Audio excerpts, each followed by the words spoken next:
and to save us, O God, and to give you glory, Father, Son, and Holy Spirit, now and forever, and to the ages of ages. Amen. Amen. It is indeed a great honor for me to behold your beloved faces, my dear friends, Reverend clergy, ladies and gentlemen, in this town hall meeting that is the last one for this year. As presidents and treasurers of your parish councils, along with our parish clergy, you have all shown tremendous dedication to our parishes amidst many ongoing challenges, and I'm profoundly grateful for your faithfulness, your perseverance, and the resiliency you have demonstrated.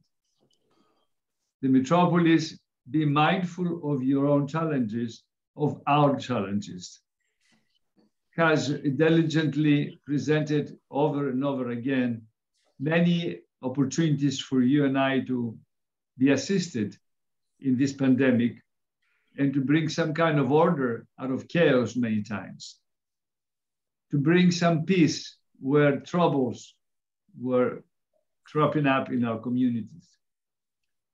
All this is work in progress. This is a work that yet to be done. We have not done it yet. And there is also much to celebrate for what we have done so far.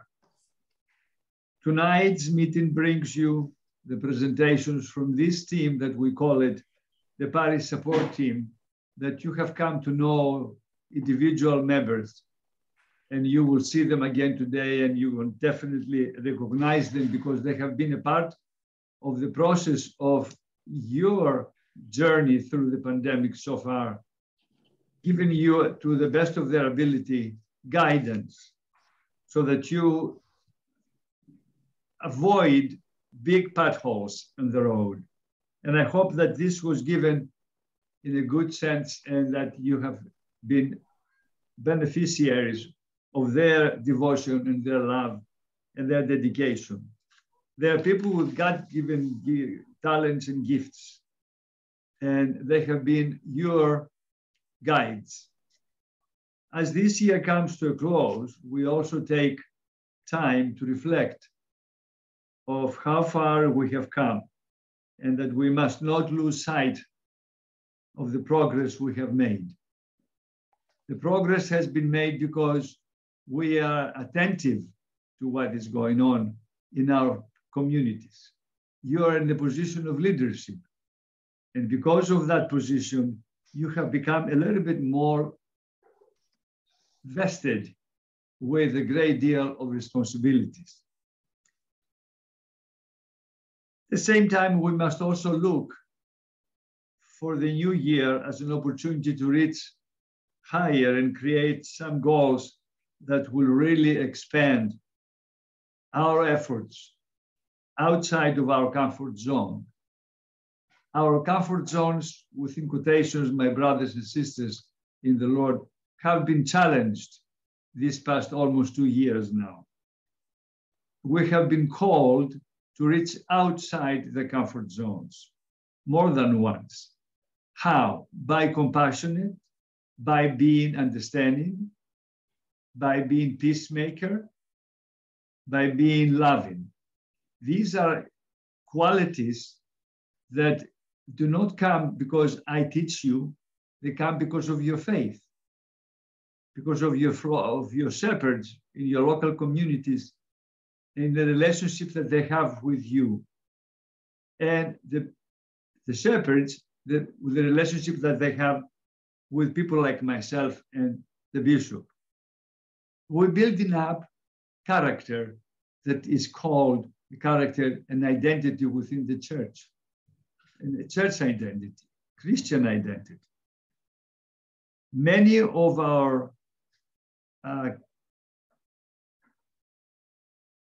ways that in the past that we have had taken for granted have been placed in front of us for hard re-examination. And some of that will come into fore as you hear the rest of the presentations today.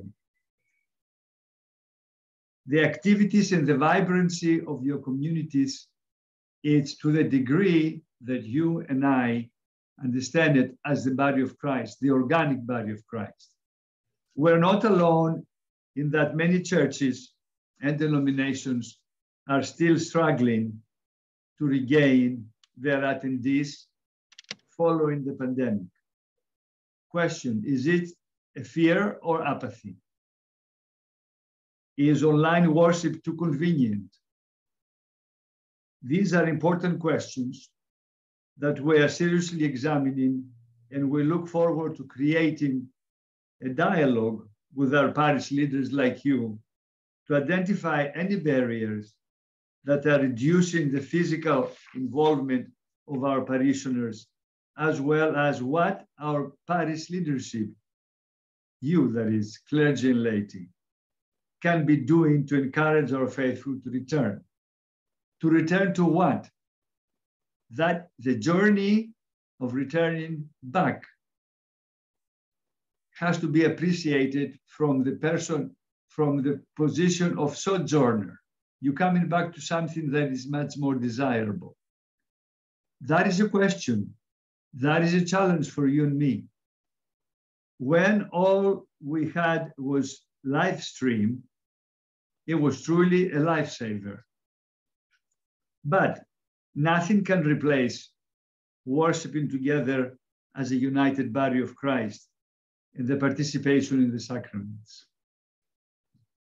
Yet, even that much sensitivity needs to be understood by all.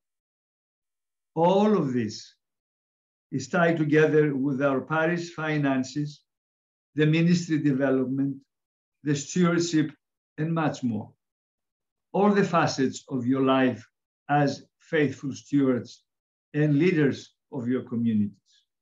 When the new year begins, we will continue to convene these meetings for our parish leaders. We want to stay in touch with you.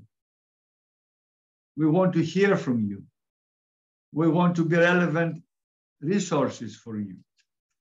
This is a unique opportunity. These meetings has given us that opportunity to get to know you and for you to get to know us. As I have said to some of you privately, I would never thought in my life that I would be able to see my brother clergy on a weekly basis, week in and week out.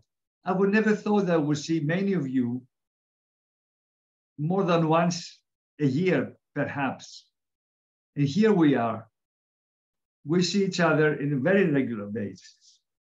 This is the plus side of this Zoom culture.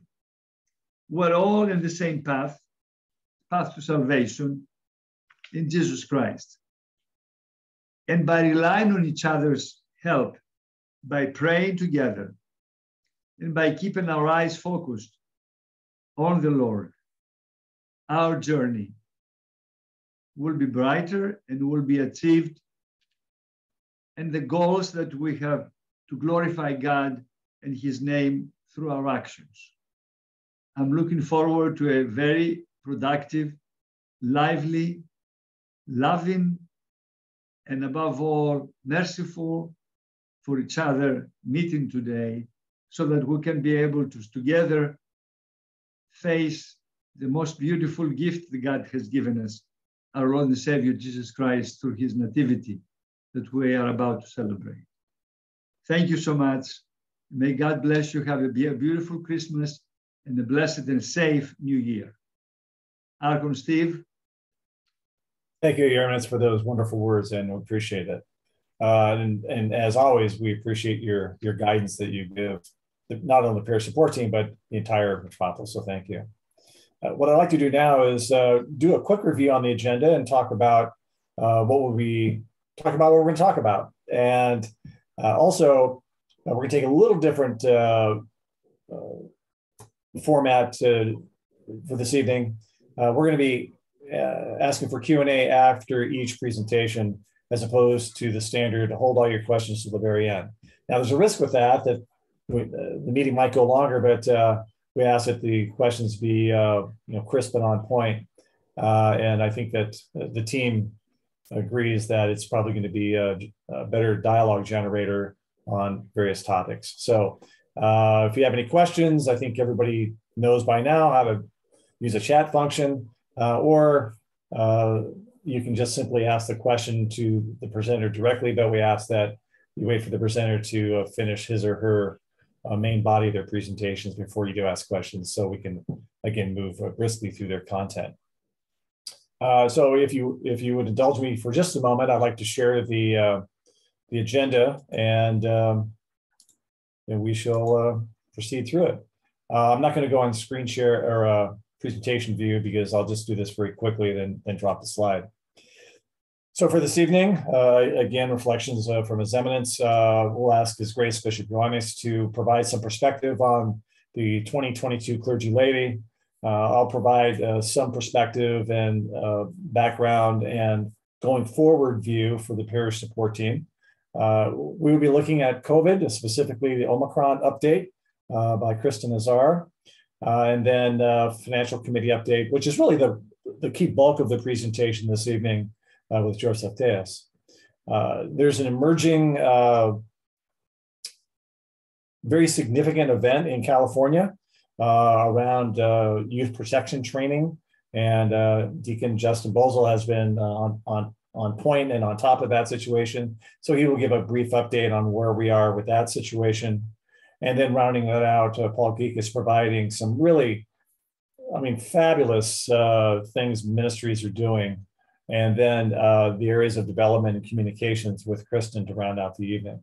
As I mentioned, we're going to move this very briskly, but want to make sure that we give time to George to talk about the finance and make sure that it's valuable information for our presidents and treasurers. So with that, I would like to ask His Grace Bishop Ioannis to share some reflections and updates on clergy laity. Thank you very much, Archon Steve. Greetings, everyone. It's good to see all of you again. As His Eminence mentioned, it's been 2 years in the pandemic, and in 2020, if we can put our memories that far back, we had our last clergy laity assembly together at the ranch. And of course, this year we had it virtually, and due to the continuing pandemic, and we don't know where we will be in the March timeframe, we have decided to once again hold a virtual clergy laity assembly. Please note that this is an even year in which we also have the Clergy Laity Congress for the Archdiocese. So the Metropolis Council has determined that the Clergy Laity Assembly will take place virtually on Friday, March 18th and on Saturday, March 19th, similar to the way that we held the Clergy Laity Assembly this year. We'll have a presentation on Friday, and the business portion of the assembly will take place on Saturday morning. The official invitation, the official announcement will be coming from the Metropolis this week, so please be on the lookout for it. We hope that all our parishes will take the opportunity to be part of the Clergy Laity Assembly, and each parish, of course, is allotted 4 delegates: the parish priest, the parish president, in his or her absence, the vice president, and 2 members elected at large by the parish assembly. So that is my announcement to you, and I echo His Eminence to wish you a very Merry Christmas and a blessed and prosperous New Year. Steve? Thank you, Your Grace. And obviously more information will be coming out on the agenda and noting speakers for the event as well, so that will be upcoming. What I'd like to do now also is working through the agendas. Again, I'll share a couple slides. And let me go to a presentation view on this to make it a little bit more readable.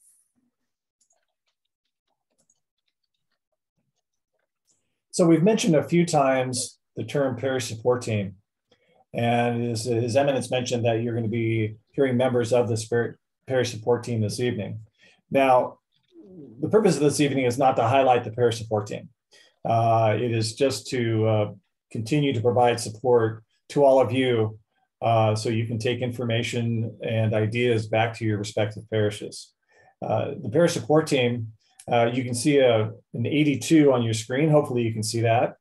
That represents the number of meetings that the parish support team has had on a weekly basis over the past 85 weeks. So yes, our streak was broken probably, I want to say around 74, 75 consecutive meetings. But this is something that under the blessing and guidance of His Eminence has been a very serious undertaking and commitment by the entire team.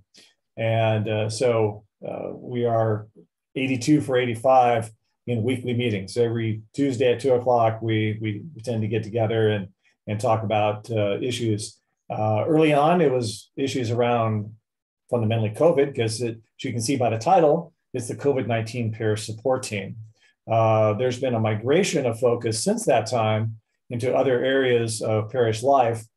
And looking forward, that will continue and maybe be expanded and more to come on that. But we're developing perspectives and ideas around what the 2022 version of the parish support team will be. But fundamentally, we'll continue to look at the pandemic, and that will be our key focus. The individuals, obviously, again, blessing and guidance, Metropolitan Gerasimos. Bishop Ioannis gives us updates on parish trends and issues that have come across his desk or he's seeing within the metropolis. I tend to focus more on parish support programs in general. I've been asked to share the meetings in the team as well. Our legal perspective is provided by Deacon Justin Bozel. Health and safety, Kristen Azar, who you'll be hearing from right after my presentation. And certainly communications, as we all know, Kristen Bruskus does such a phenomenal job. I mean, incredible job on that area. Finance support, George Sateas, in Metropolis Council and the Ranch. Initially was Fanis. Fanis isn't as active as he was at the beginning, but was still a very active member at the formation and the probably the first year of the parish support team. And then ministry and calendar coordination, Paul Kika. So this is the team that meets every week. And we do have visitors onto the team, subjects to talk about various subjects as well that need to be addressed or be supported. I personally want to thank each and every member of this team. It's been an absolute honor to be working with everyone and just to see the dedication and commitment week after week after week. And I look at this wearing two hats. I look at this as a member of this Metropolis team, but then I also go to my parish and see the programs, services, and ideas that my teammates are generating. And again, I just very thankful for His Eminence for this opportunity and for his support during this entire time. One of the things that we did when we formed the parish support team is our mission was to help our parishes stay ahead of the pandemic by providing support in four key areas, our four pillars, if you will. The areas of worship, health and safety, financial health, and then connections. How do we connect with one another? How do we reconnect? And you can see that this has been a sliding scale and different focus areas have come into play at various times. Certainly worship was a real focus when pandemic was having significant impacts on what we could do and perceived we couldn't do during liturgies and those sort of things. The health and safety of our parishioners and one another is paramount and continues to be paramount with our focus. George Cephas formed a tremendous financial support team that didn't exist before and continues to exist today, supporting our parishes in maneuvering and navigating the waters of financial health during the last few years. And then what's coming up and His Eminence alluded to it as well, is bringing people back to worship. I think it's no surprise that we've seen in all of our parishes, and we see it nationally as well, is that our parishioners have not fully returned to in-person worship. And while live streaming, as His Eminence indicated, was a lifeline to many people and still continues to be, those who cannot make it to live worship or in-person worship, but this will be a primary focus area as we get into the new year of coming up with recommendations and looking at parish best practices, if you will, of what parishes are doing that effectively are reconnecting their parishioners, both with worship and with one another socially and culturally. In addition, we offer additional support, which is resource development, producing materials, and those sort of things. I'll talk about that in a moment. And then providing ongoing monitoring and guidance, as you will see from Kristen Azar and Deacon Justin, on emerging issues that would impact the health and safety or the parish life. And they'll be providing some perspectives on that. In the areas of parish support, over the last 80 plus weeks, we've had the opportunity to produce over 150 resources. And those came in the form of many reflections and guidance from His Eminence. His Eminence, through the coordination with Kristen and videographers, now is a strong video presence for all of our parishes. And those are archived and can be reviewed on our websites. Very, very important, certainly during the peak of the pandemic as well, but also for the ongoing emotional support and spiritual guidance that provides all of our parishes. Response guidelines, guess what? We have one today. And that is, state of California decided to throw a new regulation at all the parishes. So we'll talk about that. Ongoing financial guidance is, we've talked about health and safety updates, worship guidelines, ministry and community guidance. When can youth groups meet? When can parish council meet in person? We've been through all those, and we will continue to monitor those and provide guidance. And then again, supporting connections. So a lot of this has already been done. Some of it, because of the cycles of COVID, we've actually repeated as, again, the state of California, many of our parishes will be kind of going back to the future, if you will, and repeating some of their procedures due to the changes. And again, we'll talk about that in a minute. And then setting up virtual communities. And this has been something, anytime there's a very significant change, you enter what is called organizationally a liminal stage, which means you don't know what's ahead of you. You have the past and you have what you knew, but we don't know what's going to stick. His Eminence mentioned he never thought that he'd be seeing so many of you so frequently over the course of a year.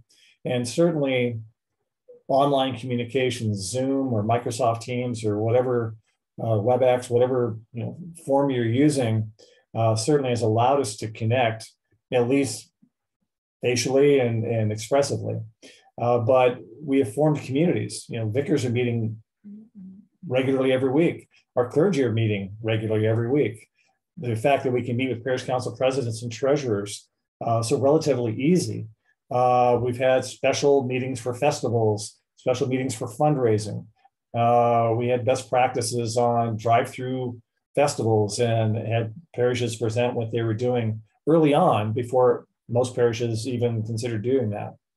And then certainly the area of a stewardship, having an entire stewardship series, how to have people stay connected with their time, talent, treasures during the height of the pandemic, I think was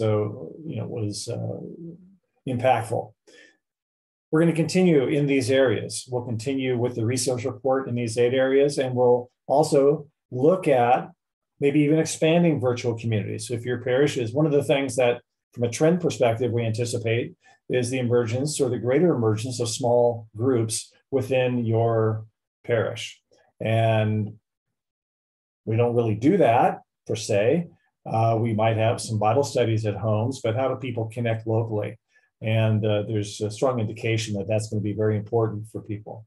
So we're going to continue in these areas of support. We're going to continue to look for ways to find out how parishes are doing things well, and look at this as kind of a central hub that we can share information out with all the parishes as quickly as possible. So that is the parish support team. Again, we're here to support you, your parishes, and stay connected. So with that, any questions on that before I move forward? So what I'd like to do now is introduce Kristen Azar. Kristen has been our absolute mainstay in understanding the pandemic. She's completing, the only time she misses is when she has to attend a study group for her PhD. And by the way, this has been just a side note, when you're together for a period of time, things progress. So when we started, Deacon Justin was just Justin Bosel, right? And became a deacon during this process. His grace was, Father John. So it's, and then hopefully Kristen soon will be calling you Dr. Azar as part of this progression as well. So, but it's been great to see those personal achievements as well, or growth opportunities. So with that, Kristen, what's going on with COVID, Omicron, and can you provide an update to us on that? Sure. Thank you, Stephen. Thank you for everybody for having me here tonight. So my update is very brief, and it really is an evolving situation. So this could change tomorrow as a disclaimer, but I have some main points just to communicate.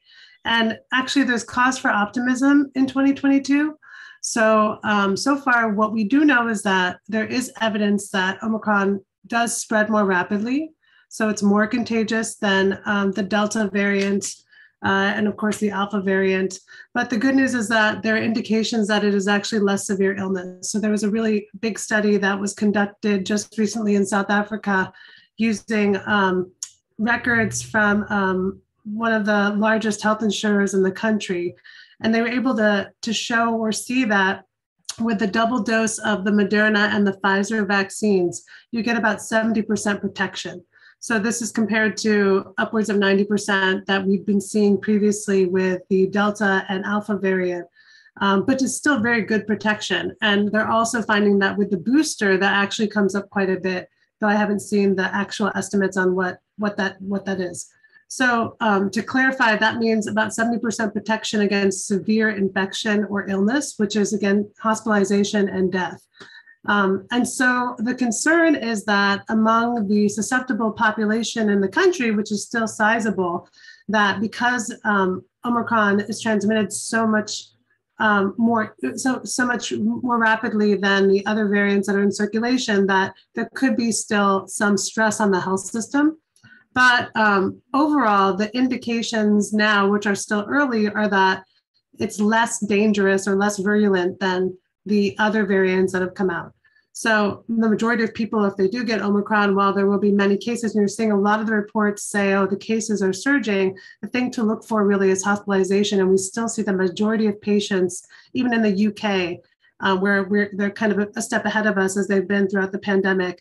The majority of cases in the hospital are still Delta variant. And another positive indication is if you look at the numbers of hospitalizations across the country in this period post-Thanksgiving, there was some concern that we would see that surge or that spike, given that we had a lot more mixing this holiday, a lot more traveling, and we didn't see that. So all the numbers are looking pretty good in terms of stability in the hospitalization. While the cases, again, may be going up because it is more contagious, we want to look at kind of the severe illness piece of it.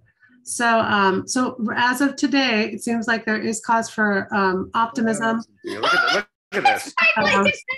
Look at this.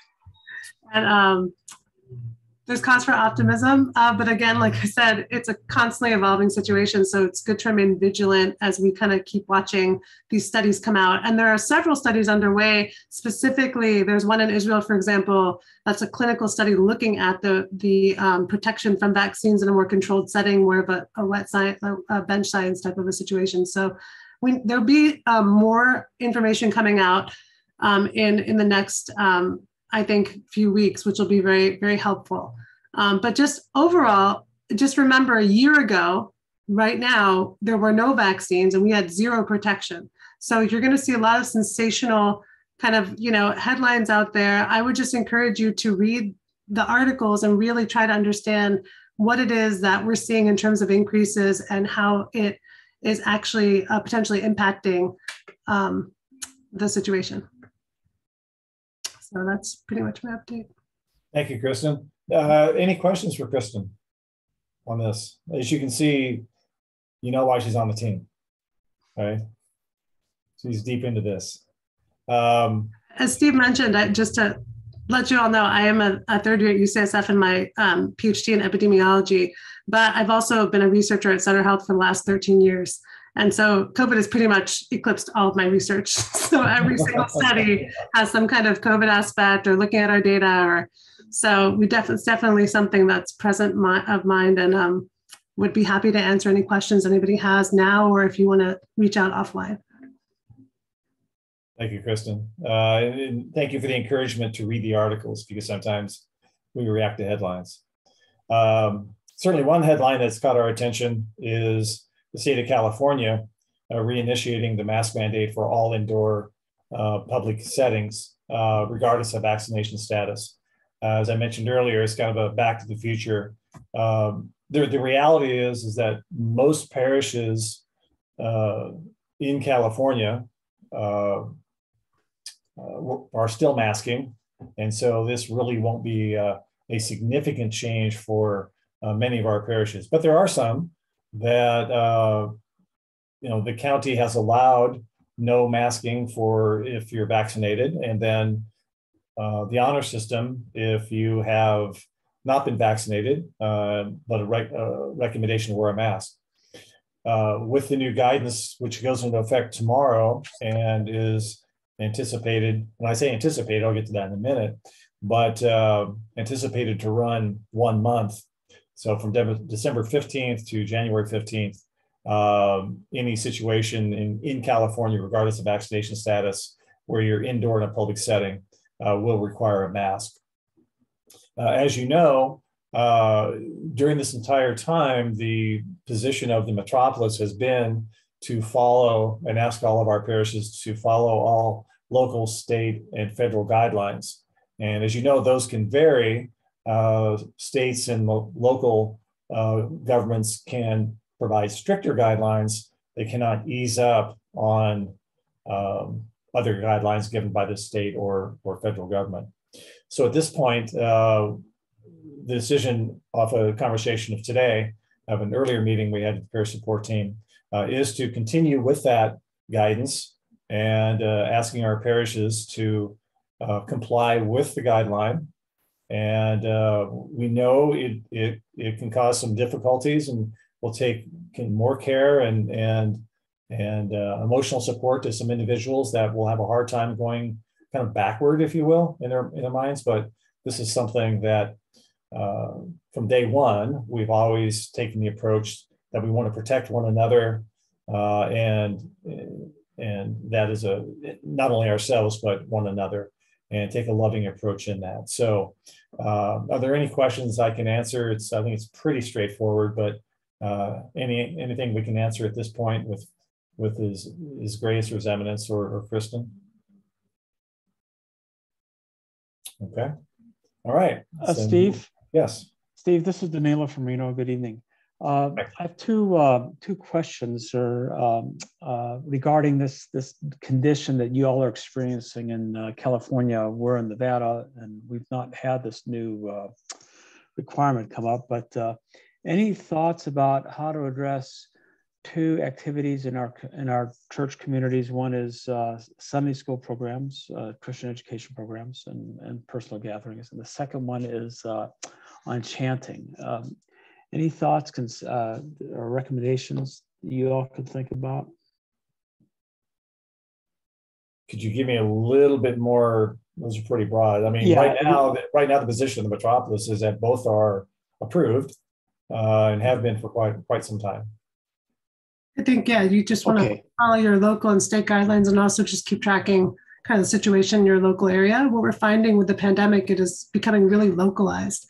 So, you know, the states are really having different experiences depending on what is happening in a given area with the different policies that are in place, or the different uptake to the vaccine, or all those different factors that kind of come together to create the situation and environment for the circulation of the virus. So if you're following your local guidelines and also you feel that it's safe given kind of what you're seeing in your area, there should be no problem. So should I walk away from this conversation thinking that y'all in California, when you're chanting, everyone's going to be wearing a mask while they're chanting? And two, when you're in a indoor setting for a Christian education program, that everyone's wearing a mask?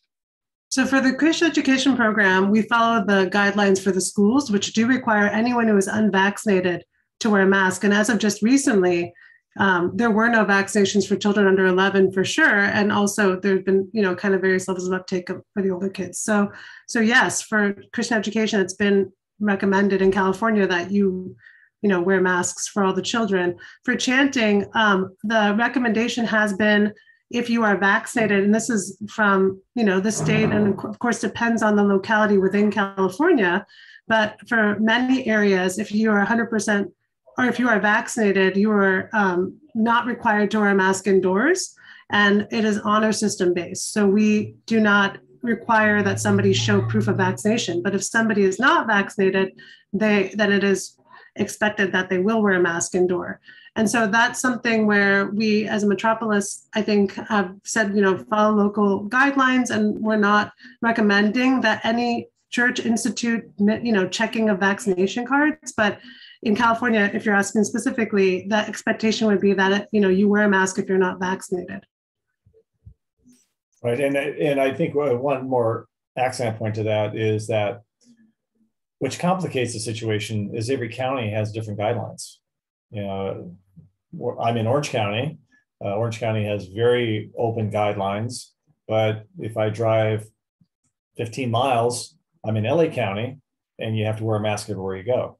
And so that's, when we say California, you really have to look at the counties within California as well, because everyone, literally everyone, is has its own guidance that's been in place. One of the things that when the pandemic first started, there was no guidance, right? No, everyone was figuring out, as Kristen said, a year ago, it was a completely different situation. And so collectively, we've all raised our COVID IQ, and the counties have become much more proficient in their ability to guide during this process. And so that's a bit of a luxury that counties are now being more responsive and more direct. So that allows us to not be as confused and work forward much more quickly. But that also means that we need to keep our pulse of the situation, because just like California a couple of days ago, it shifted. And we don't get the long lead times, right? It used to be in a week. Now it's like in 2 days, this is going to go into effect, and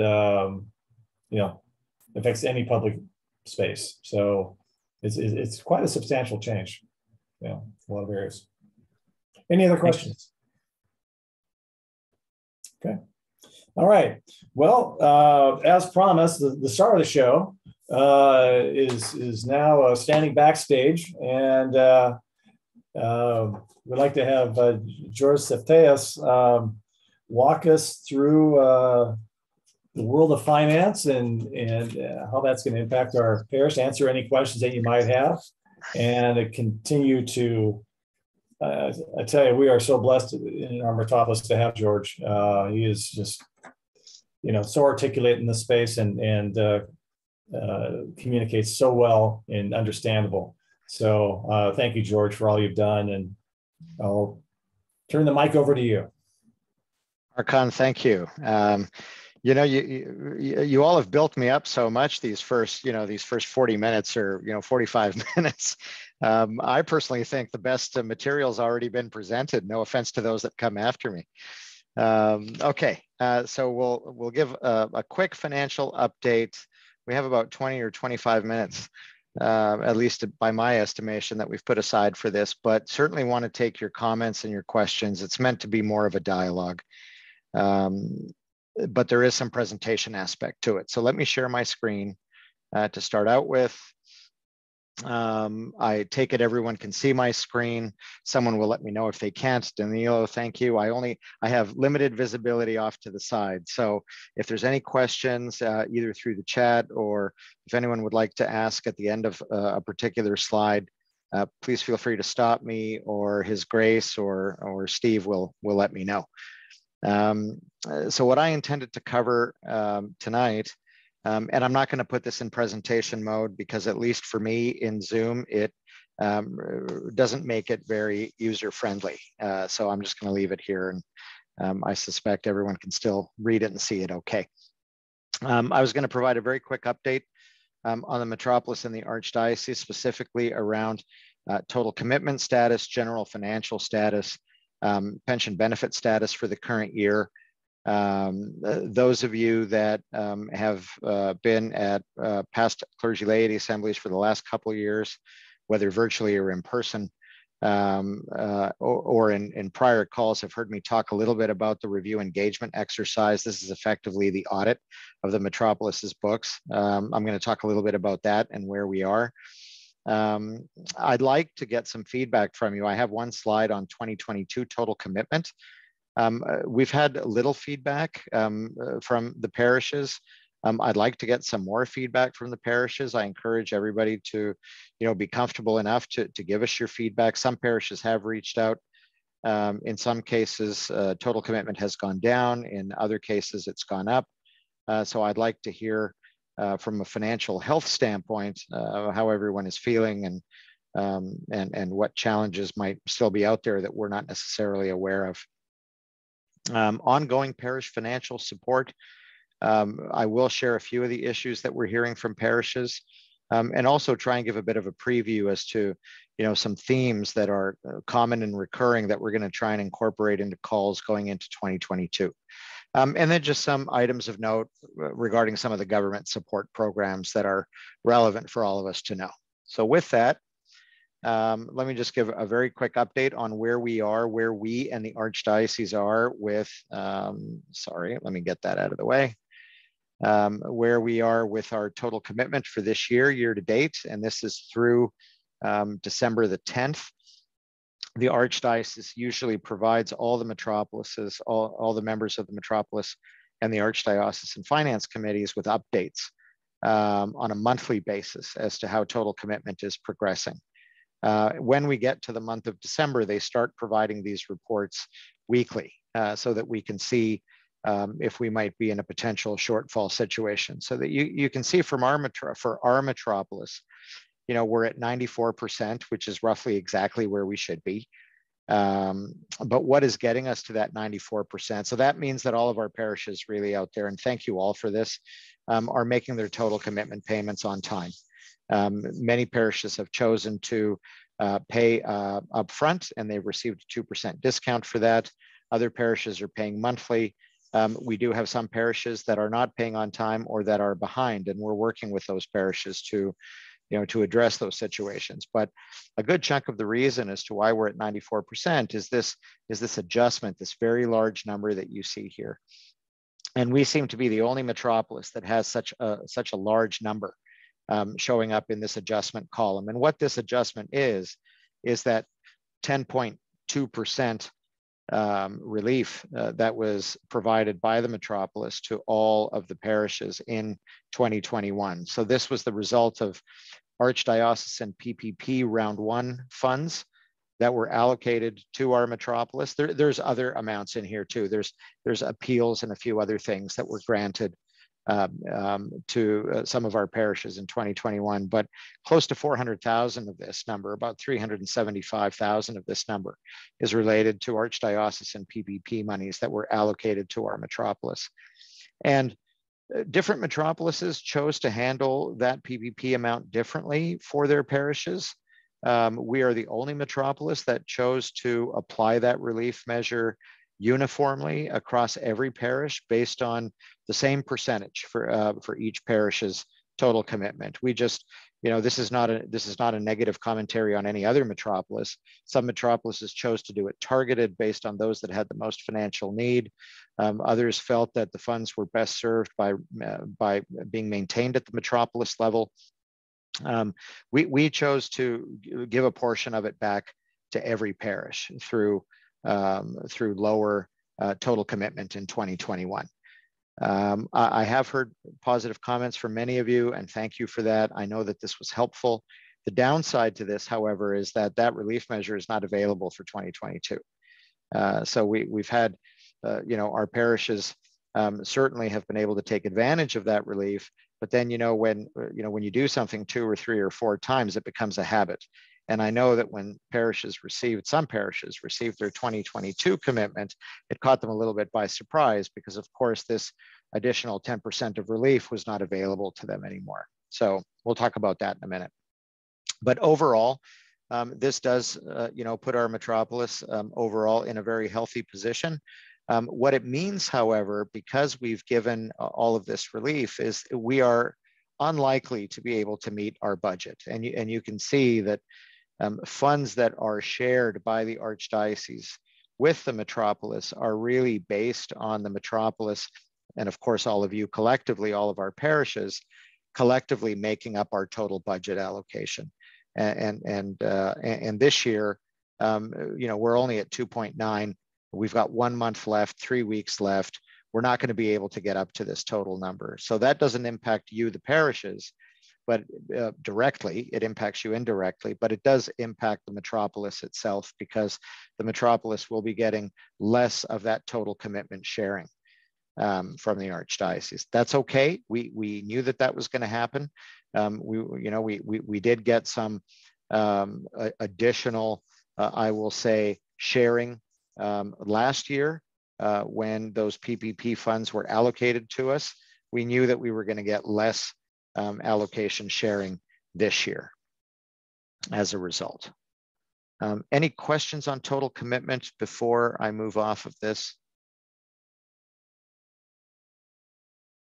Okay, I'm assuming not. There will be opportunity later too when I stop sharing my screen. Pension benefit funding. So this is the revised methodology, the updated methodology that was put in place in 2021.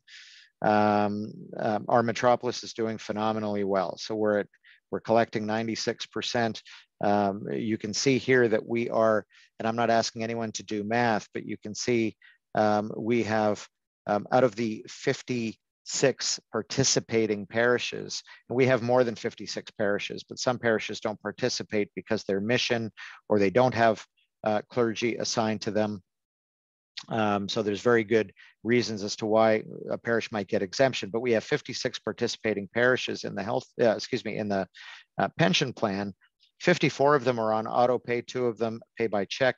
We have 0 parishes that have not made a contribution. Every other metropolis, again, it's not a competition, but every other metropolis has at least a few parishes that have not made any payments into the pension benefit plan. So we're very proud of of all the hard work that you're doing at the parishes to make sure that your payments are made to the benefits office on time and in full. This does go to support our clergy and their presbyteres, their families at the time of retirement.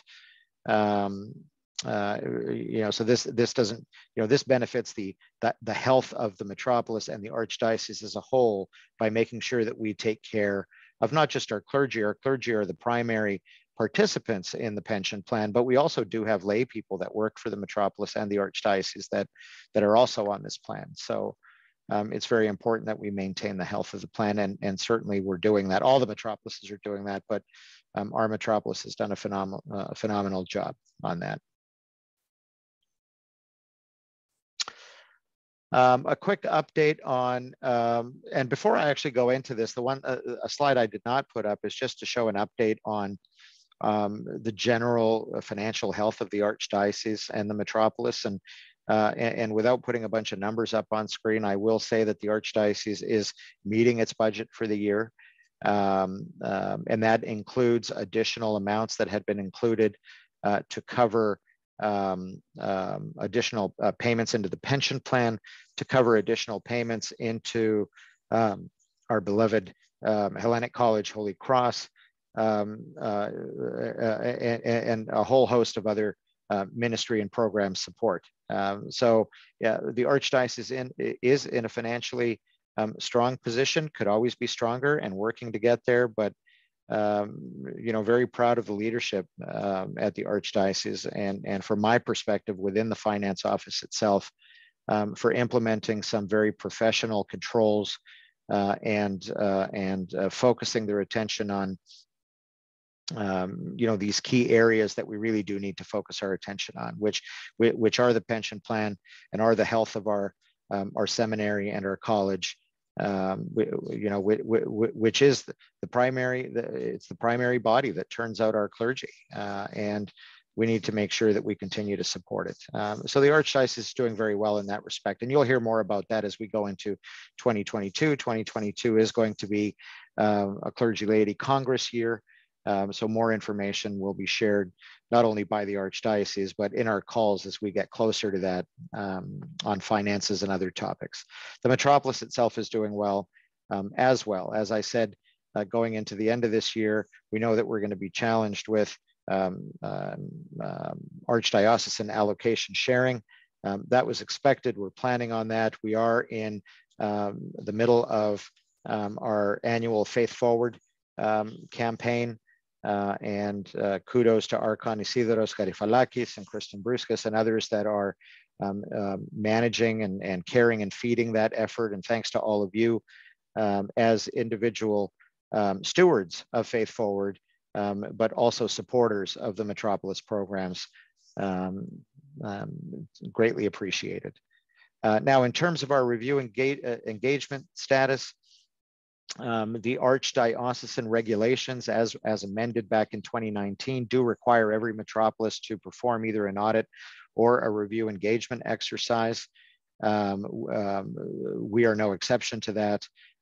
We used to have our financials published on our website. Those financials were published in a business format rather than a not-for-profit format.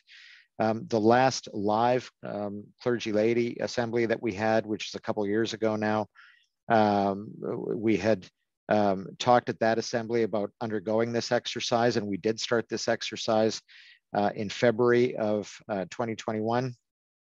When we started this exercise, we thought it would be a 3 or a 4 month exercise, not realizing some of the criteria that independent CPAs place on doing such an exercise. Because this is the first time we had this done, they have to do a validation, which involves looking at 5 years worth of financials. They're really only reviewing in detail the 2 most recent years, but they have to validate certain balances, and that requires them to go back for up to 5 years. We also learned that our largest ministry, FDF, needed to be incorporated into the exercise. We didn't go in thinking that would have been the case. And St. Nicholas Ranch also needs to be incorporated into that exercise. So the exercise is ongoing. We're not finished yet. We're getting close. We've made great strides, but because this is new to the Metropolis and we have a couple other organizations that we're folding in, it's taking a little bit longer than we would have liked. The expectation is that we will be able to present independently reviewed financial statements for 2019 and 2020 at our 2022 Clergy Laity, which is coming up in the months ahead. Any questions on any of that? Okay. I've got some questions, but I don't know if it's specific to that, George. It's okay, Spiro, go ahead. Well, on the pension, the Archdiocese sent out a letter saying that each priest would be $835 a month. So for us, that came out with 2 priests to 20,040. But the allocation we got from the diocese was 22,537, which is 12.5% higher. So why didn't you just take the number of priests by the 835? So it's an erroneous, that letter, and I'm not sure of the letter that you're referring to, although I have seen reference to the 835 in a couple different publications that have come from the Archdiocese. 835 is the flat amount per participant that is employed directly by the Archdiocese. So that's not our priests.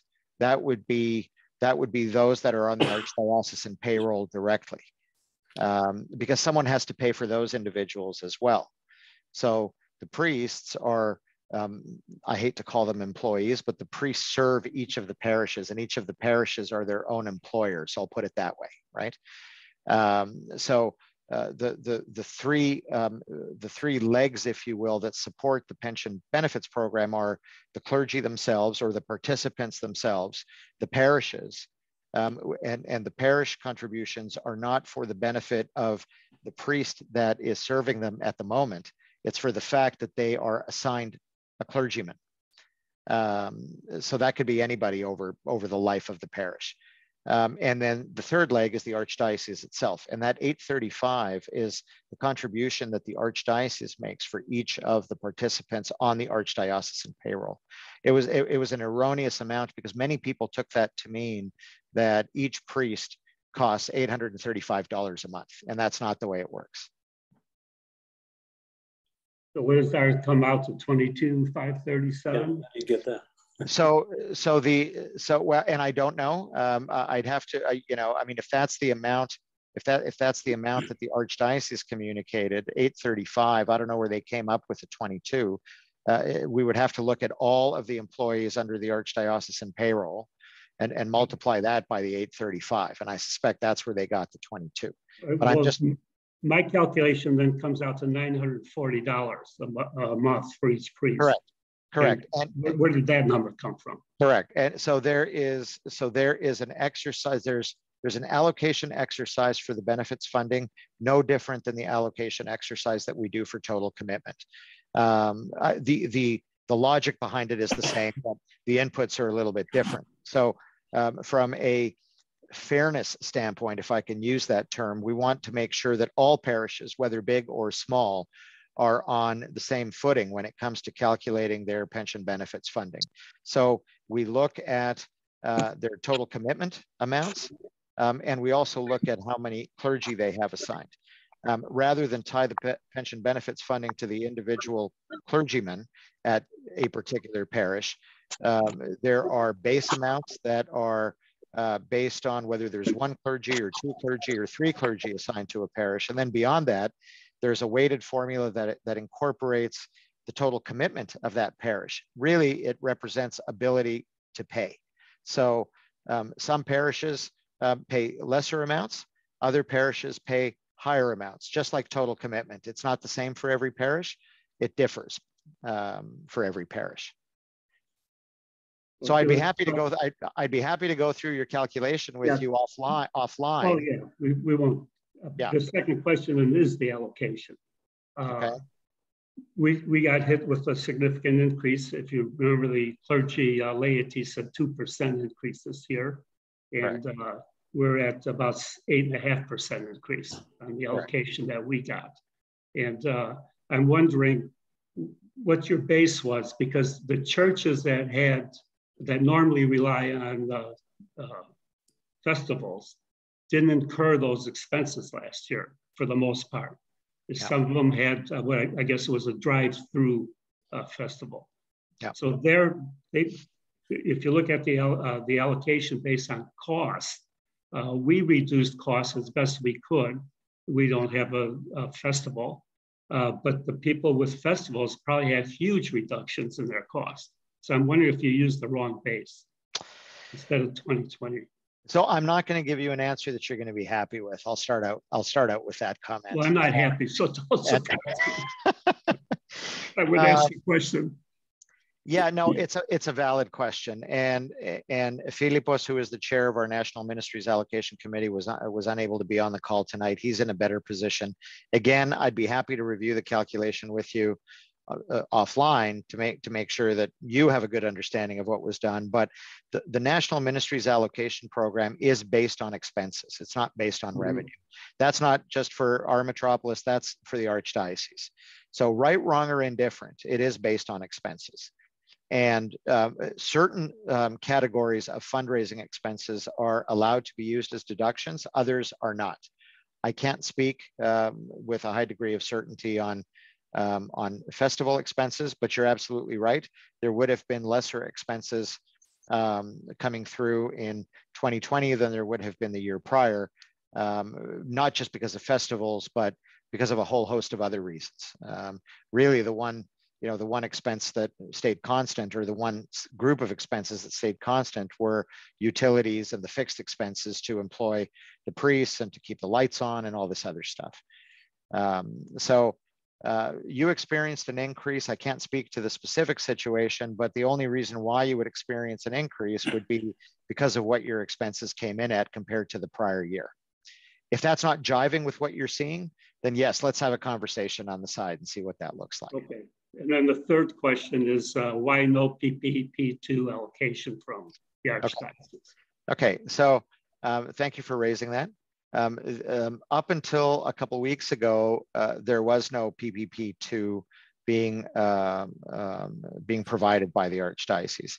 That has changed, and there is some PPP being provided by the Archdiocese, but the manner in which that it's not the full amount. So what they did with their round one PPP, and by the way, each of their PPP loans / grants were just under $2 million, or roughly in that $2 million range. Round one was fully allocated back to the metropolises, and our portion of that was about $375,000. Round two was not fully allocated back, and the purpose of round one was really for the metropolises to have a lifeline to be able to support the parishes within the metropolises. As I mentioned earlier, some metropolises did do it that way. Other metropolises did not do it that way, or they did it in a more targeted fashion. We chose to do it uniformly across. We were not expecting PPP round two because we had been told not to expect PPP round two to be allocated. A couple of weeks ago, the Archdiocese did come back and they said, okay, look, when we allocated round one, and the fact that the metropolises used round one really to support their parishes, that puts some of our metropolises in a difficult position now in terms of allocation sharing. So what they did with round two is they only allocated 25% back to the metropolis, as opposed to the full 100%. And the purpose of that 25% was really to support the metropolis itself, was to make that 25% allocation sharing. So I think everyone on the call is aware that of all of the funds that you provide to the Archdiocese, assuming that we make our full budget, 25% of those funds are allocated back to the metropolis for the purpose of covering payroll and pension benefits funding, and also to provide, as well as insurance coverage. And if anything is left over, it's left over to support the ministries of the metropolis. So with the PPP round one, that is where we ended up with some difficulties in the metropolis, in that we had less available to the metropolis to support those and cover those items. PPP round two, 25% intended to be for the metropolis directly. Okay. If Spiro is finished, I have a question, George. Spiro, you're good for now? Okay. Really happy. Okay, and I am being very sincere when I say, please reach out, send me an email. Very happy to go over these numbers with you specific to your parish. Okay, Father? George, we're meeting for the first time. Father Chris Metropolis, the interim priest at St. Nicholas Church in San Jose, California, of course, with the blessings of His Eminence Metropolitan Gerasimos and the incredible work of Bishop Ioannis. I need to ask you a question. About a year and a half, 2 years ago, we had what was called a black hole identified as the so-called priest pension.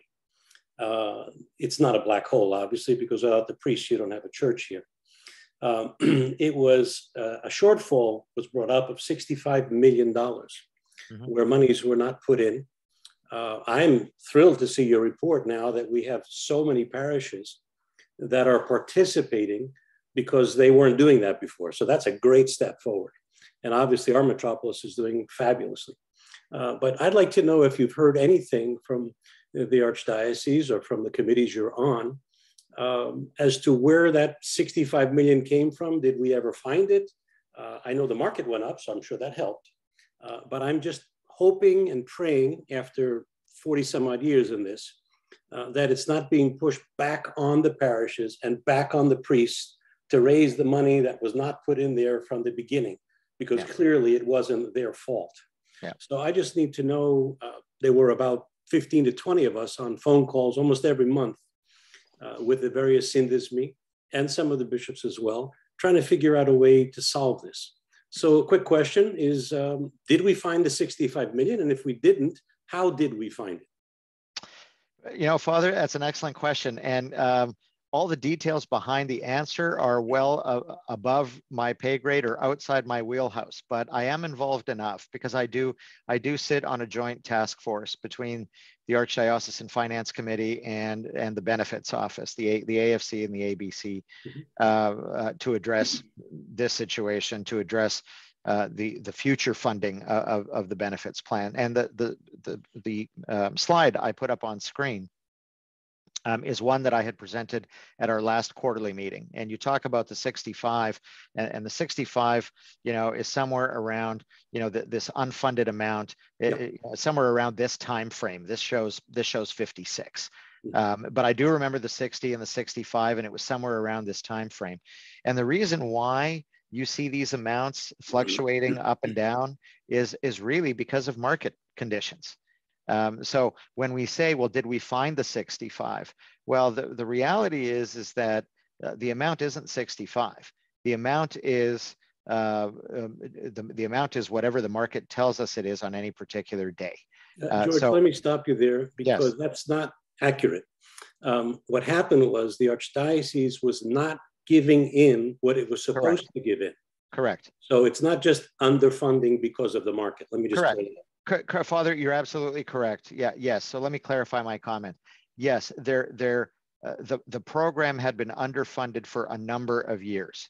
Now, how do you determine if your pension plan is properly funded, overfunded, or underfunded? Over time, it's like looking at an individual 401k or other savings portfolio. Over time, you know, we all aspire to have growth in our portfolios. So we're putting in money every period, but the market is also helping us by growing those contributions. That's not what was happening at around 2017 or 2018. There was an underfunded situation, which was exacerbated by the market itself and by interest rates specifically. So without going into all the math on all that stuff, what's happened since that time in a short 3 or 4 years, that $60 million underfunded amount has really closed the gap to about $35 million. Now, it's still a big number. Please don't misunderstand. That 35 million could get lower if the markets continue to perform very well, or it could get bigger again. So what is the Archdiocese doing to address the underfunding situation? His Eminence, the Archbishop, has said that, he will go out and he will look for specific fundraising opportunities specific for, to this purpose. The amounts are not going to be pushed to the parishes. They're not going to be pushed to the individual contributors. So what I know from what I presented on the benefits funding that we're now paying into is that those contributions that are being made now are there to secure the program for present and future, right? They don't address the unfunded portion. That unfunded portion still exists, and the Archdiocese has taken the responsibility to find ways to address that. So George, the best, because I don't want to hog time, I know you have so much more to discuss here. So to the best of your ability, the shortfall, whatever you want to call it, underfunding, has not been pushed back on the parishes because Correct. they had already paid money into it. That is So correct. that's what I'm trying to understand. If that's the case, fine. And we'll find out clearly at Clergy Laity, the National Clergy Laity, when we have it. But that's would be welcome, I think, in looking back at this situation that could have been really catastrophic. Yes, yes. And to the best of my knowledge, Father, that's exactly what's happening, is that it is not being pushed back to the parishes. Very good. Thank you, George. I appreciate it. You're welcome. Okay. So I'm not going to read through this slide. We've, great conversation. This is great, but this is where I wanted feedback, and I'm starting to receive some feedback, and I appreciate it. As a metropolis, our allocation really didn't change in 2022, but clearly parishes are seeing changes. And again, that's because of this expense approach that we take to our national ministries allocation. We do have parishes that are seeing reductions. We do have parishes that are remaining flat, and we do have parishes that are going to experience increases. I'm already talking with a couple parishes that are indicating that they'd like to put an appeal forward. The appeal process is there. I certainly don't encourage anybody to appeal, but certainly if there are financial health issues within a parish and a parish feels the need to appeal, that's why the appeal process is there. So if there's parishes on the call that want to know more about that and how to go about doing an appeal, and there is a form, please reach out to me. I will put contact information up in a minute. Reach out to His Grace, let us know, and let's have a conversation. Why are parishes that are seeing increases, why are they seeing those increases? Well, I mentioned that there is no reduction from PPP funding as there was last year. That 10% across the board doesn't exist going into 2022. The amounts in 2022 that were provided are pre-appeals. There's a number of parishes that had asked for appeals above and beyond that 10% reduction last year. So, if you happen to be one of those parishes that had requested appeals and had appeals granted in years past, those are not automatic. They don't roll over from year to year. An appeal has to be requested each year. So that's another reason. And then also 2020 and 2021 were anomaly years. To really see if you've gone up or if you've gone down, the true comparison should be against 2019 with 2020. Now, we're still in a pandemic mode, and we haven't been able to flick the switch and go back to our pre-pandemic events and festivals. I know that we're all trying very hard to wean our way, off of those things and focus our attention on stewardship. And that should continue to be a focus. But the reality is, and I respect Steve Pappas and Bill Marianis and everybody else that's talked to us about this, but every parish is at a different stage in its journey to get there. And it's not an overnight thing. So that's why that's why we're seeing some significant differences in some cases. There are a few silver linings. The pension benefits funding will be a deduction in 2022 against total commitment. So hopefully that should provide some relief going into 2023. And I will say that, what we're seeing in the trend of payments for both pension benefits funding as well as total commitment is that parishes, for the most part, are making a very strong and concerted effort to make their payments. Just by looking at the trend of payments, we're not seeing financial health issues. Now, I know that that's two-dimensional, which is why we have these conversations.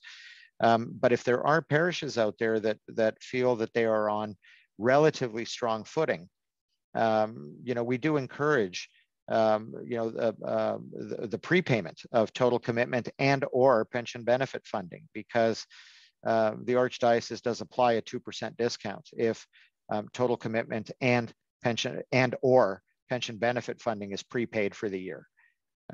So that's something for parishes to consider. Okay.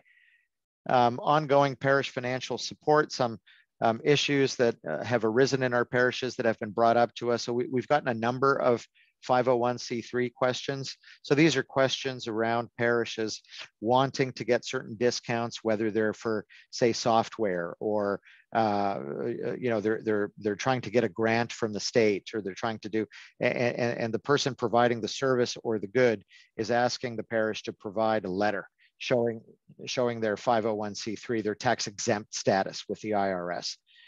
So we've addressed a number of these questions. If you happen to be a parish that also is getting these questions or you're unclear, again, let us know. We can take the detailed discussions offline. But the bottom line on this one is that every church, every religious organization is automatically deemed tax exempt by the Internal Revenue Service. And that means that parishes don't require letters. Now, not all service providers or vendors are willing to accept that. So we've, tried to assist the parishes by providing literature and directing them to the right spot. But this seems to be a recurring issue. So let us know if there are issues. The reality is that every one of our parishes is covered under blanket coverage from the Archdiocese. Administratively, the Archdiocese has let some of their paperwork lapse because you have to refile this paperwork every so often with the IRS. But we do have guidance from the Archdiocese that just because the paperwork, the administrative lapse took place does not mean that our parishes are not part of the blanket coverage. So if we need to provide parishes with some literature or some proof, we can do that. So feel free to reach out. Parishes have asked about a uniform chart of accounts, feeling that would make their life much easier. That's a difficult one. We've talked to some parishes about that. Smaller parishes might benefit from something like that, but larger parishes will need to customize or configure their charts of accounts to be able to deal with unique situations. It's something we're going to look into as a finance support team going into next year, and we'll see if we can put something out.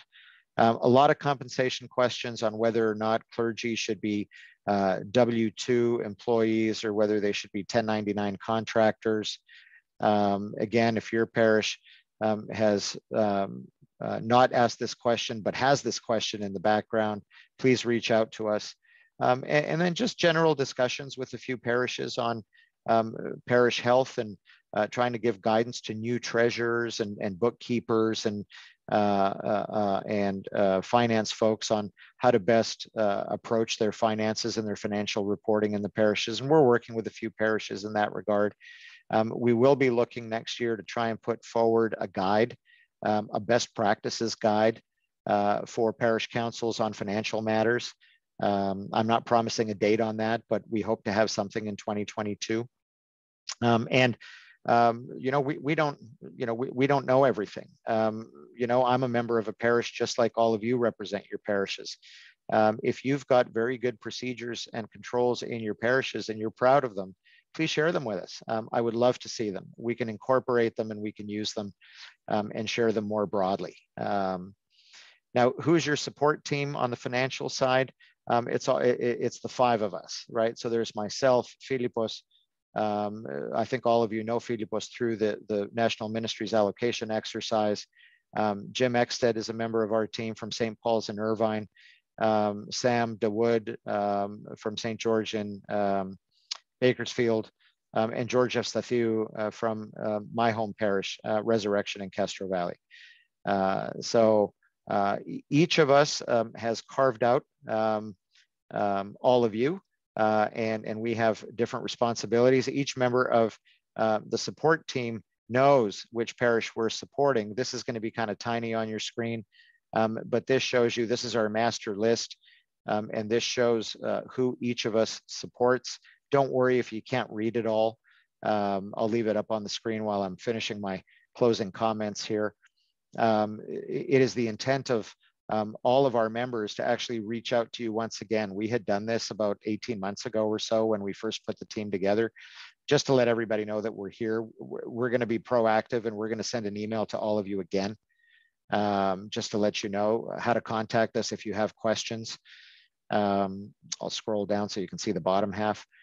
And I encourage you to reach out to us, and it could be for assistance, it could be to vent and to complain, it could be to do a review of some of the things that you've put forward.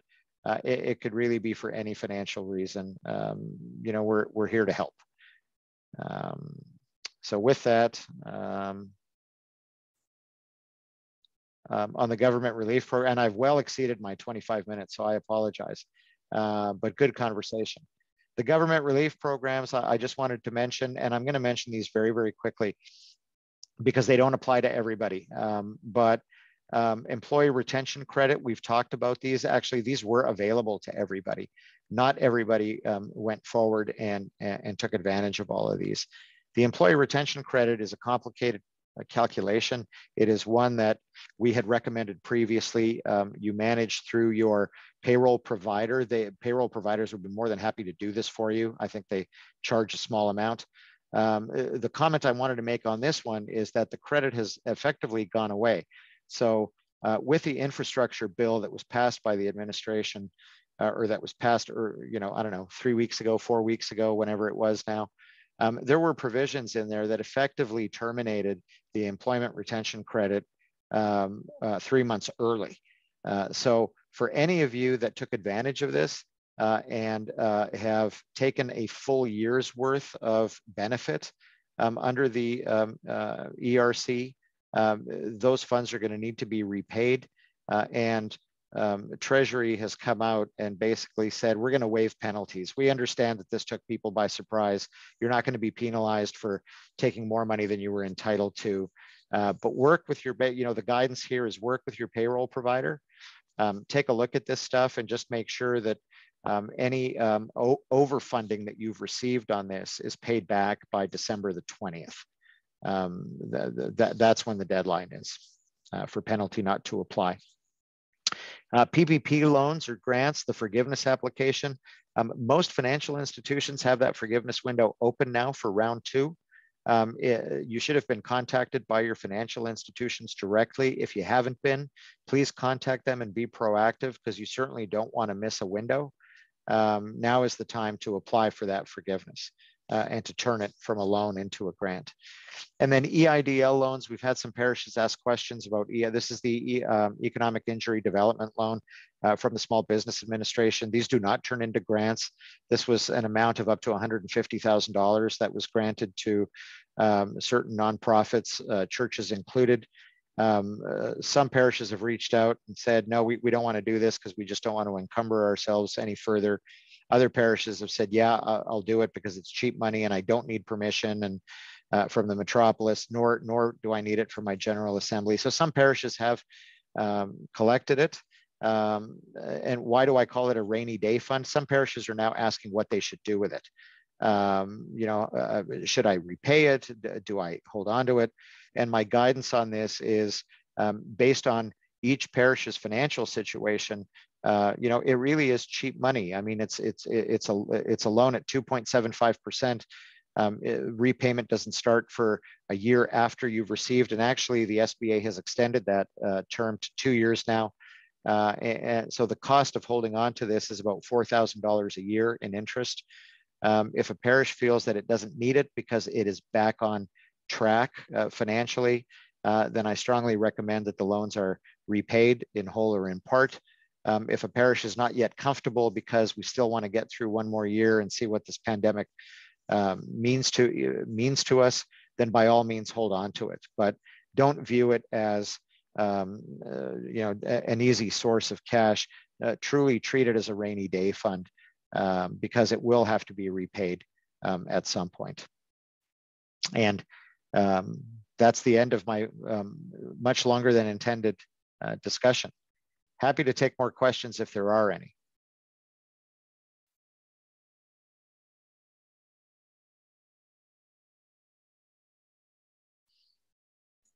Okay, we'll take that silence as a nod to move forward. Thank you, George. That was very comprehensive and very detailed and very enlightening. So thank you. And hopefully everybody learned a few things. And George, will these slides be posted so people can refer to them later?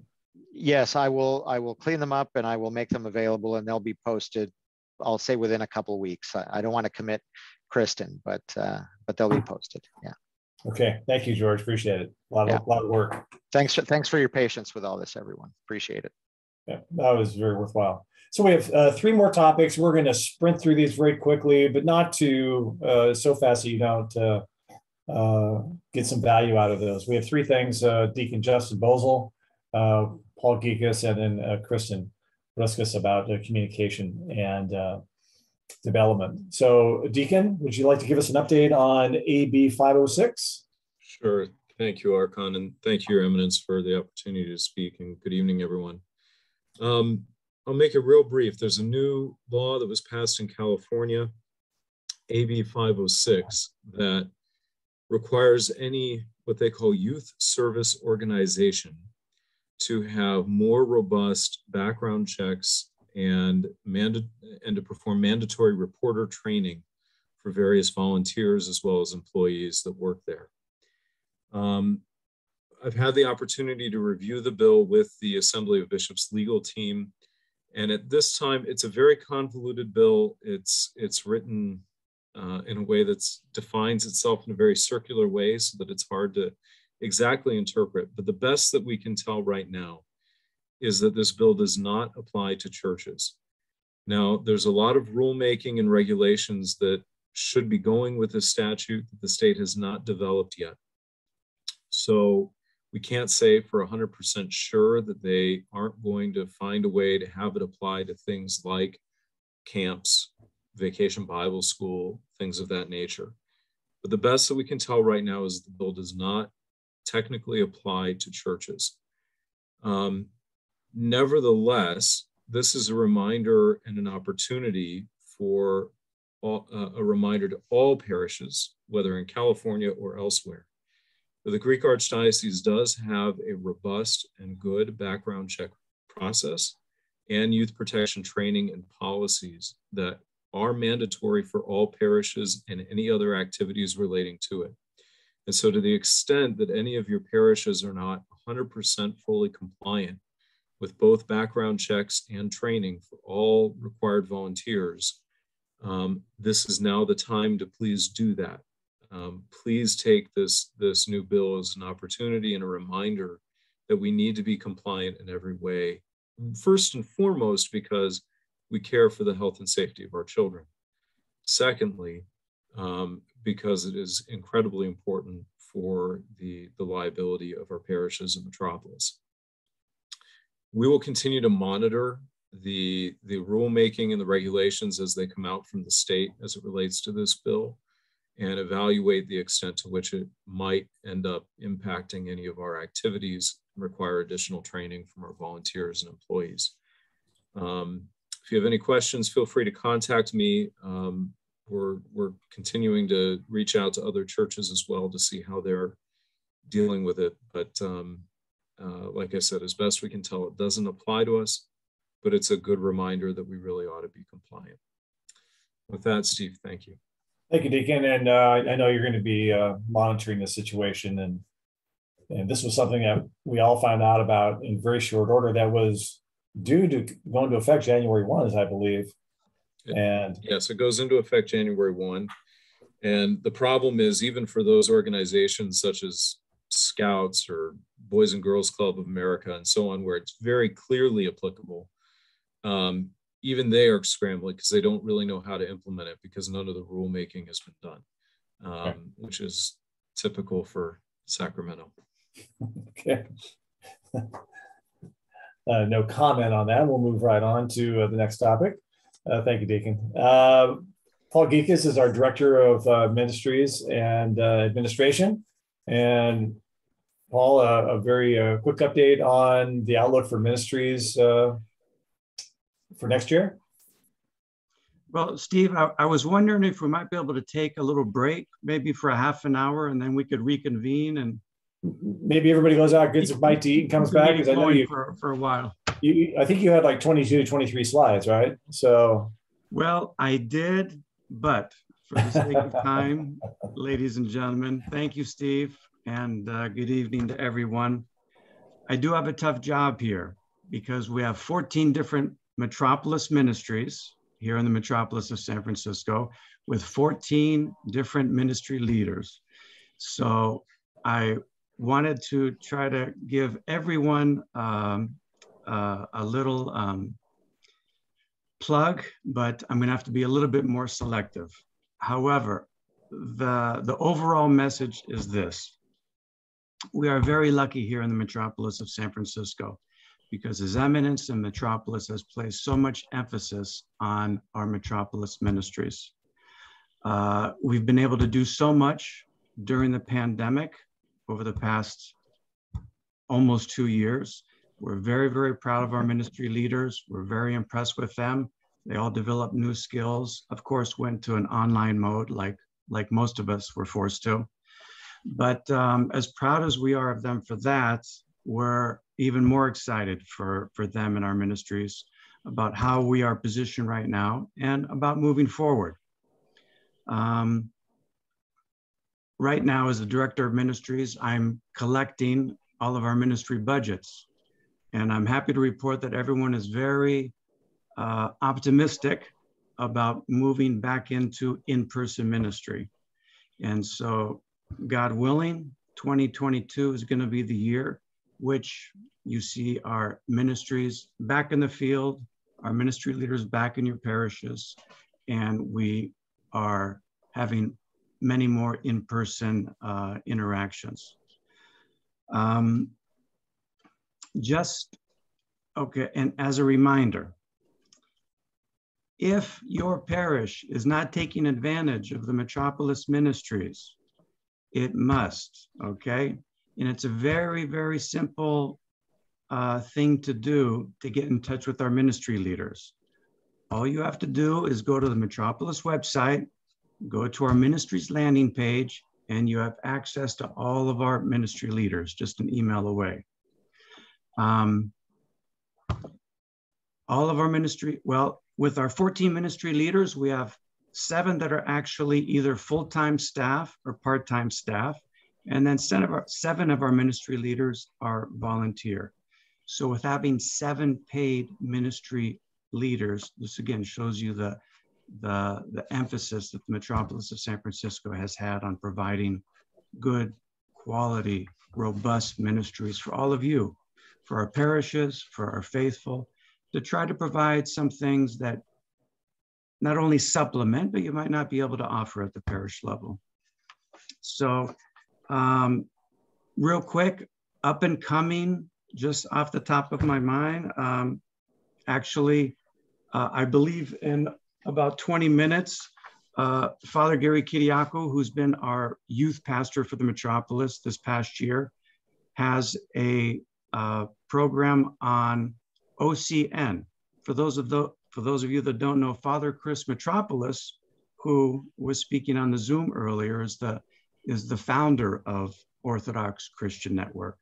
And Father Gary is working with Father Chris to provide Father Chris, I believe it is a dialogue on youth ministry. Yes, it's called Armed with Faith.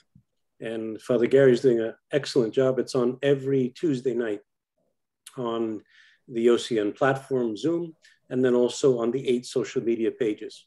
So we're grateful to Father Gary for doing that. He's doing excellent work. I'm sorry, but it's on the West Coast. It's 4 p.m. Yeah, sorry, 4. It's good. On the West Coast, it's 4 p.m. It's recorded. It's recorded, so you can watch it. Go back on. Okay. Thank you, Father Chris, Father Gary. So every Tuesday night. Also this week in Arizona, our lovely Philotohos ladies who have their Camp Agapes. Our Camp Agapes are the camps that serve families and children with cancer. Because of COVID, they couldn't have any in-person camps this past summer. But this week in Phoenix, Arizona, Jeannie Ranglis and her ladies are actually having a Christmas party for the families located out in Arizona. Johanna Duterte, our Metropolis Director of Youth and Young Adult Ministries, will be having a virtual young adult Christmas party soon. At the beginning of the year in January, Johanna again will be having her young adult winter retreat, again in person in Lake Tahoe, which this retreat's been taking place for almost 12 years now. Looking into 2022, all of you know Father Gary has been the director of FDF, our Folk Dance Festival, for several years now. And Father Gary and company are full speed ahead, preparing for FDF, which will take place in February over President's Day weekend in Phoenix, Arizona this year.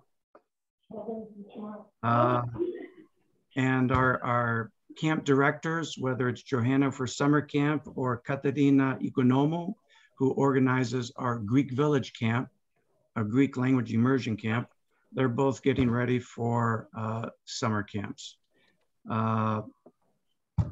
Dr. Eve Tibbs, the left hand of Steve Tibbs, is our director of Christian education. Again, because of COVID, there was no oratorical festival. Now we're looking forward to an in-person oratorical festival.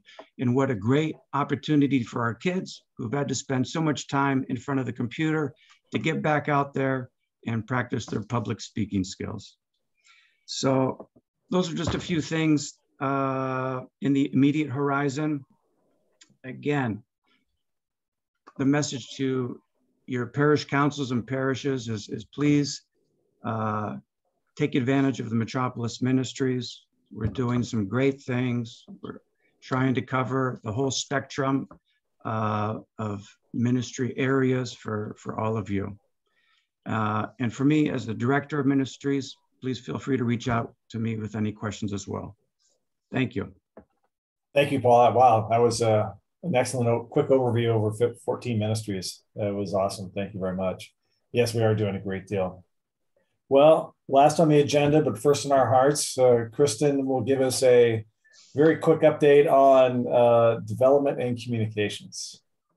Thank you so much, Steve. Good evening, everyone. It's so nice to be here with you all, and thank you for sticking around with for a little bit of extra time with us. We appreciate it very, very much. I wanted to touch base specifically about a few things with communications and development, as Steve mentioned. Specific to communications, we have a few things that are our main vehicles to get the message out about our Metropolis and our ministries. The first is our website. We have one of the finest websites around through our entire Archdiocese. Father Daniel Triant in Spokane, Washington is our webmaster, and I work with Father Daniel. I provide all of the content. He provides all the back-end technical support. That was his profession prior to entering the priesthood. And we have a great team going, but the website is a wonderful resource for you. As Paul mentioned, it's very easy to navigate through. So please make sure you check out the ministries page, the events calendar, and all of the other information and news that we provide. The other thing is we have an e-newsletter that we send out monthly, as well as other important communication that we send out to the our entire email list, which right now is over 7,000 people. We can't take all of our parish email lists and add them in. That's technically not allowed by law, but we do really encourage people to subscribe to our e-news. We send out information on almost a weekly basis to our parishes with ministry information that is abbreviated for our parishes to put in their Sunday bulletins. We've provided in different formats to accommodate Constant Contact, MailChimp, and Bulletin Builder. So we hope that people are using that also as a means of spreading the word for getting our e-news out and all of our ministry announcements and communications. Specific to development, that is, for those that may not be familiar, that's basically fundraising. So I am coordinating with Archdiocese Scarifalikis, who chairs our Development and Fundraising Committee, the Faith Forward Annual Stewardship Campaign. We do have a matching grant this year of $150,000 from the George and Judy Marcus Family Foundation, and it's a dollar for dollar match. So we are working very hard to meet that match and hopefully exceed it. And that is through the generosity of all of you and our parishioners and the good friends of our Metropolis. Those funds support our ministries and support the good works of this Metropolis that we are all so proud and blessed to be a part of. So We have a very simple way. We have QR codes you can scan that are available on the website and on our social media. We have a text to give program as well, where you text the word faith to a number and you can handle your donation securely on the phone. So again, that is a very important component of our budget. George Psefteus referred to it earlier, and I know Steve Tibbs did as well. So from now to the end of the year, it's all about Faith Forward and moving our faith forward through your generosity so that next year can be even bigger and brighter and expanding the offerings of our ministry. So I am always available. I think pretty much everybody on here has corresponded with me in one way or another. So don't hesitate to reach out via phone or text or email, and I'm happy to offer any guidance that I can. So thank you all very much, and a blessed nativity and new year to all of you. Thank you, Kristen. That was wonderful. I think one of the things that hopefully you received is that the willingness of every presenter to be contacted individually should you have questions. And I think that that goes for the entire team, is that we're here to help, we're here to support. And if you do have questions, please do not hesitate to reach out. And as they always say, if you have a question, probably others have that same question. So feel free to do so. And I know that the team will be more than willing to connect with you. It's also really beneficial that we get connection and feedback. So as we're looking at new programs and new ideas, we do have that point of connection and frame of reference. Certainly we're all in our own parishes, but we want to make sure that we're providing support across multiple states with programs, services, and ministries that can make an impact in parish life. So with that, I want to thank all the presenters. I want to thank all of you for your engagement with the questions, certainly in the finance area. And with that, Your Eminence, I will ask you for any closing remarks or closing prayer. Thank you, Archon Steve. I appreciate that. Your Grace, your Reverend Fathers, any Presbyterians that are there, ladies and gentlemen, it was a great deal of honor that we participated in this beautiful event tonight. I want to congratulate and thank every one of our presenters, especially Mr. George Psefteus, who was the main entry today, putting aside and putting it to rest many different questions. And hopefully many of you and other brothers and sisters will have questions and we're ready to answer, so that we can proceed as we go forward as a body of Christ, united and in love. These are the two words that I want to leave you with, besides the prayer that I'm about to pray for you and with you. This gathering, I would propose to Archon Steve, who is responsible for that, to become a little bit more frequent in the years as we come to the new year. It is very useful for every one of us and many other people who are not on it today to be in connection with each other and to know what is happening in the next parish or in the metropolis or in the Archdiocese. Many good things happen in our church nationally. Many challenges are in front of us. They need to be talked, they need to be discussed, they need to be teased out, and you are the people who have been assigned to represent the good folks of your communities. So I would invite you in a dialogue, and a continuous dialogue, about anything that it has to do with the church. Not only the finances, but also the spiritual issues, along with my brother priests. And also issues that they are coming up within the families and within the communities. With those thoughts in mind, I hope that you will take the message to your parishes that the Metropolis, it's not an institution, it's the body of Christ like you are in your communities. Let us pray. Be blessed forever, Lord God of our fathers, for the mercy you bestowed on us through the incarnation of your Son. As we come to a close of another day, we're grateful to you that Christ will give us the opportunity and inspiration to accept him and to receive him as a defenseless babe, full of love, reconciliation, peace amongst the people and the whole world. May your Holy Spirit come upon us and dwell within us, sanctifying us by this very presence of your Son in our midst.